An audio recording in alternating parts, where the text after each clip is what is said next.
Здравейте отново от Бати Краси. Днеска ще ви дам малко съвети как да се подготвите вашето ремарке да не замръзват спирачките зимно време. Така, значи, ето тук ще ви покажа червения гладхен, ето този, за целта съм го десконектвал от ремаркето. Тук е в тази дупчица, може да се сипите от, сега ще ви покажа от коя течност. И след това да си го реконектнете. Няма да сипвам, но сега ще ви... това е течността. Anti-Brake Freeze се казва. Има я почти навсякъде. Може и от тази. Ако пише Anti-Brake, Anti-Freeze, и двете работят еднакво добре. Двете съм ги използвал до минус 52 градуса по Целзий в Северна Дакота. Работи безотказно. Повтарям, слагате пак само на червената линия.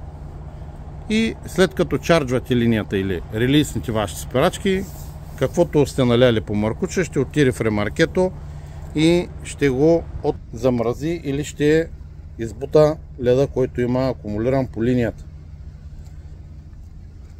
В никакъв случай, пак повтарям, в никакъв случай не слагайте никаква течност на синята линия. Тая синя линия, как се казва, е сляпа или без изход. Ако там налеете от тази течност, ще се повредите брейк чембърите и следователно ще трябва да ги реплейснете, понеже ще скъса мембраните. Само на червената линия. Най-често замръзване се получава, като отидете от топъл щат зимата в студен щат. Продукти, които ви препоръчвам да използвате, което това е грес, която не замръзва. Ключа за палатката тук е този NLGI, което значи, че тази грес е синтетична и няма да замръзне зимата и ще помогне на ескемовете да работят по-добре. Също и тази NLGI2.